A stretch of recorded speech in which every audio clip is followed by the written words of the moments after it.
bilang OFW. Ito, makakatulong to sa atin. In-encourage ko kayo na magiging content creator, lalo na kapag free wifi tayo. Sa umpisa, mahirap talaga dahil walang manonood sa atin at walang maniniwala din sa atin. Pero malaking tulong ito kapag kikita na tayo. Sideline kumbaga. Lalong-lalo na sa ating mga nanay na kagaya ko.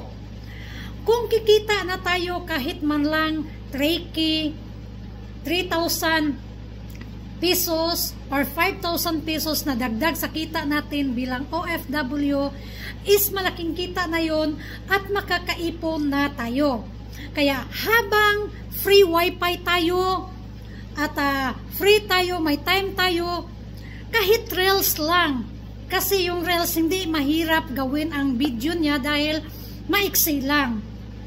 Sa in-stream ads naman, kahit 1 minutes or 40 seconds or mga ganon, okay na yun sa in-stream ads, pwede na kayo.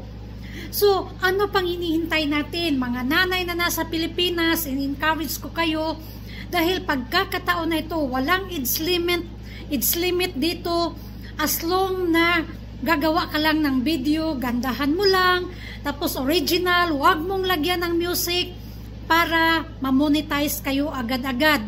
Ma-invite sa ads on reels at magkaroon agad ng maraming views. Yun, diba? Malaking tulong ito sa atin. Walang age limit. Walang pleasing personality.